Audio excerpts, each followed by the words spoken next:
Alors j'ai essayé de marcher droit. Ça y va? Ouais. Voilà, un petit fauteuil, hop là, et voilà.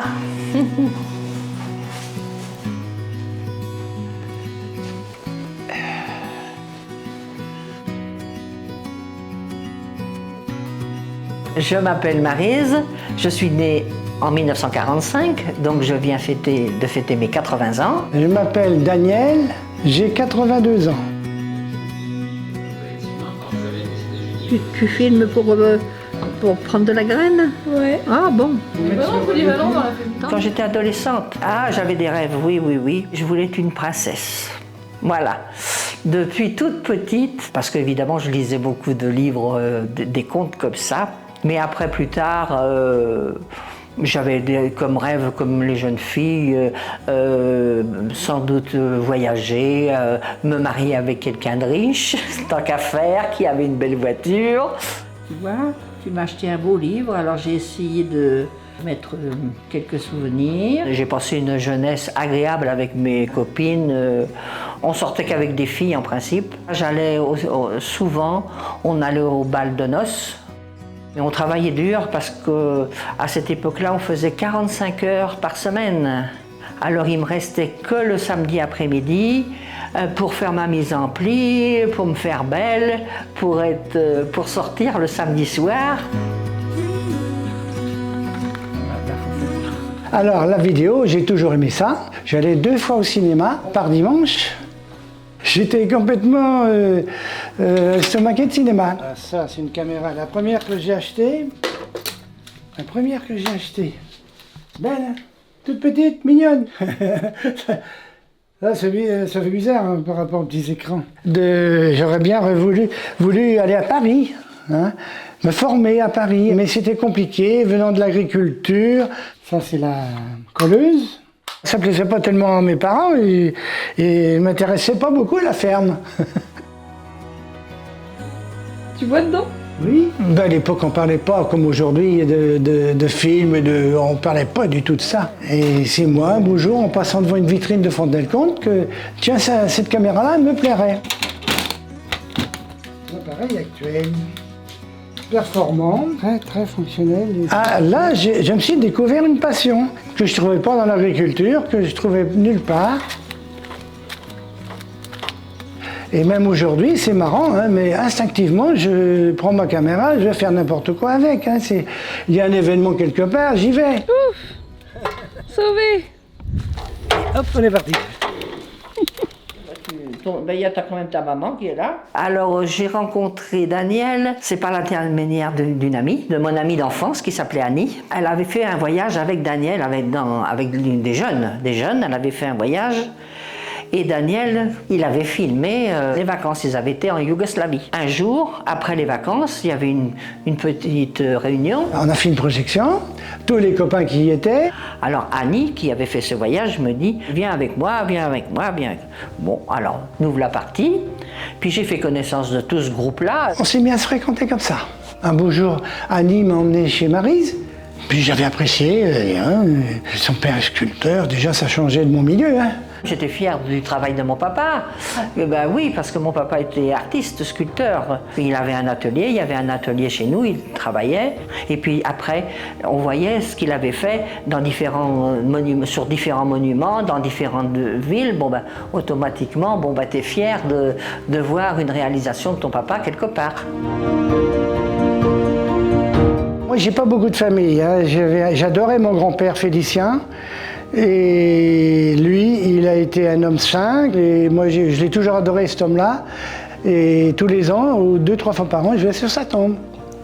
Et même si j'étais contre de poursuivre la ferme à l'époque, eh ben, il me disait que j'avais raison, de faire ce que je voulais.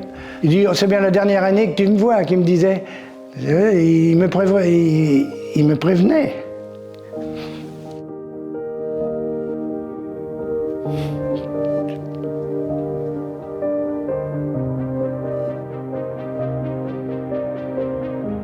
Mon grand-père Félicien.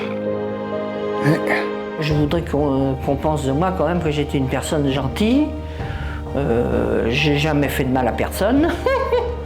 une personne gentille et puis aimable. Et puis je suis prête à rendre service. Ben, j'aimerais bien qu'on retienne ma maison, parce que ma maison, j'y ai passé un temps fou.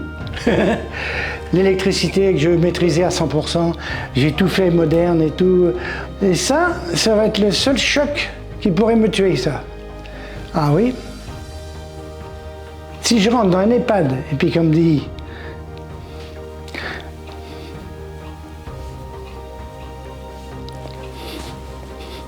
c'est sûr que ça arrivera. Je vieillis, moi aussi, quoi. C'est ce que je dis, c'est ma santé qui va tout décider. Partir d'ici. Ouais. Oh, je me rends pas compte que je vieillis trop, parce que je suis en bonne santé, relativement en bonne santé, et tant que c'est comme ça va, je pense pas du tout à mourir. Le premier des bonheurs, c'est de ne pas souffrir. Parce que ça, c'est plus terrible que tout. Tu auras beau avoir plein de pognon, mais si tu souffres, tu n'as plus rien. Ils se cachent, les gens se cachent. Des matières mortes, s'il y avait ça.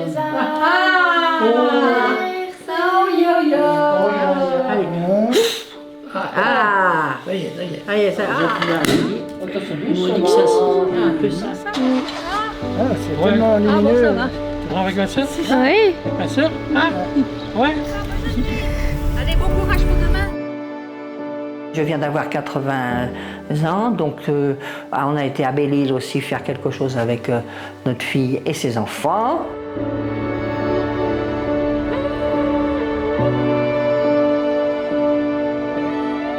On va pas souvent à Belle-Île, 2 fois par an, mais enfin, quand on y va, c'est quand même bien. On aime bien, j'aime bien me promener à Belle-Île car le décor est exceptionnel, la côte. Mon gendre et ma fille prennent soin de nous emmener toujours faire le tour de Belle-Île, on adore ça.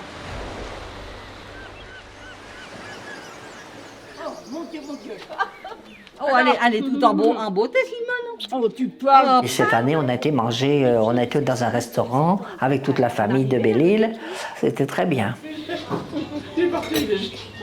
Non, on va s'étouffer. Allez, à nous.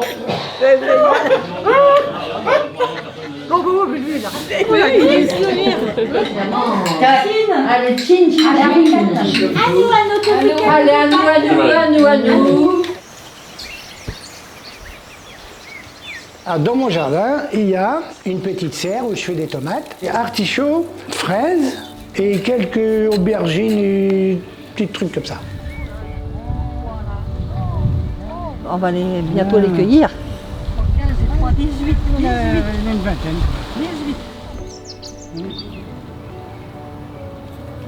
18. J'avais un petit moment de libre, tiens, je vais attaquer ça.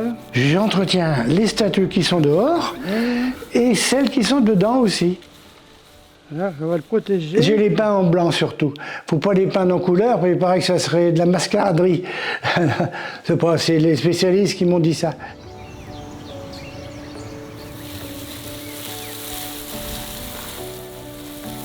J'aime bien m'occuper du jardin. J'aime bien tout ce qui est créatif et puis avec les mains, je suis manuelle.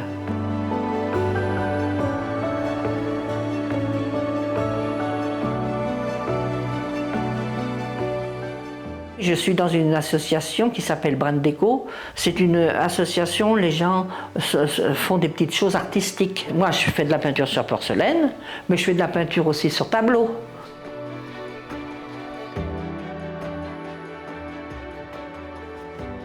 Tu vois, ça j'arrose la fleur que mon gendre préféré nous a offert pour nos 55 ans de mariage.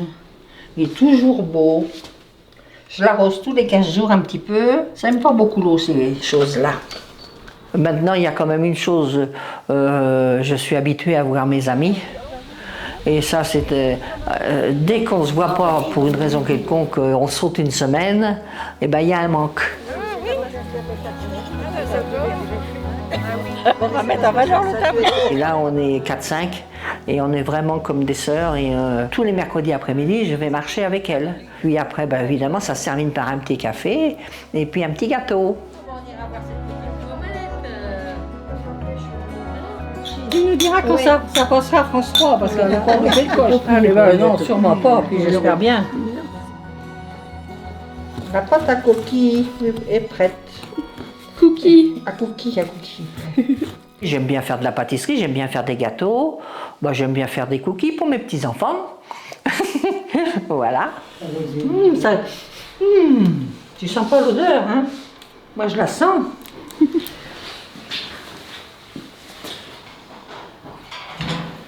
Regarde. Ce qu'il y a. Un œuf, un champignon, un petit poussin. Ah oui. Et voilà. Bah, aujourd'hui, la vie n'est pas pareille, et surtout pour vous les jeunes. Nous, il y avait toutes sortes de nouveautés qui venaient, qu'on voyait arriver.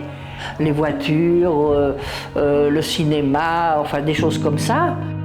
Nous, moi, en tant que mamie, et puis les autres mamies, c'est pareil, on s'inquiète pour vous, les petits-enfants, parce qu'on voit bien que vous n'êtes pas partis, que vous n'avez pas un début comme nous. Nous, on était presque, on vivait dans l'oisiveté, parce qu'il y avait rien qui nous bloquait. Vous les jeunes, il y a tellement de choses, vous êtes tellement happés par un tas de choses.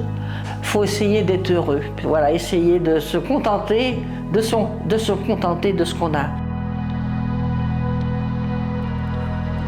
Oui, tu te fais pas chier.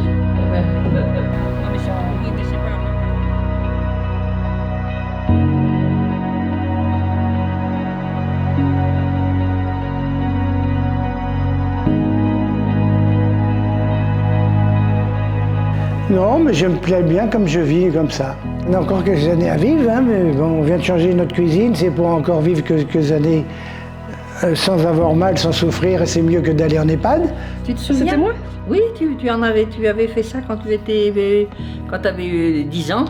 Il est avec à côté d'un autre chat, d'un autre copain. J'ai pas peur de la mort pour la raison que il y a un tas de personnes qu'on voit à la télé qui ont été entre deux eaux, entre la vie et la mort.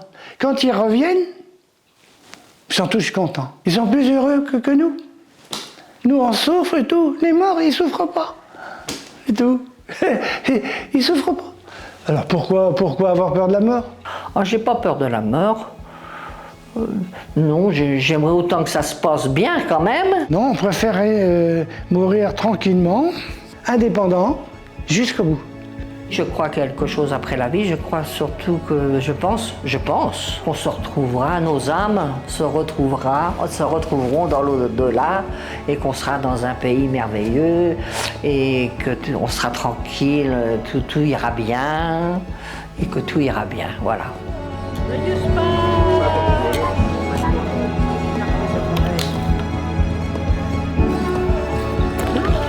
voilà à nous filmer.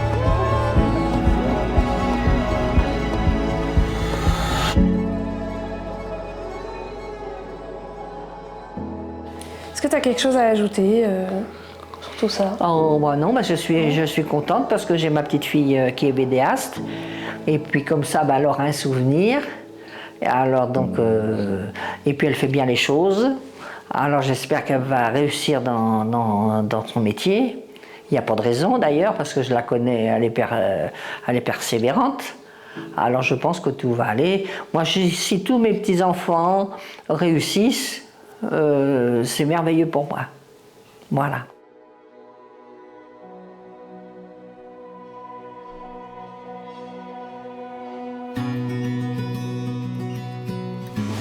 Et tu vas mettre ça sur YouTube? Oh là là là là! Ah ouais? Vous allez être des stars. Oh là là! Je cherche plus à être une star aujourd'hui. Autrefois, j'aurais peut-être pu avoir un esprit star.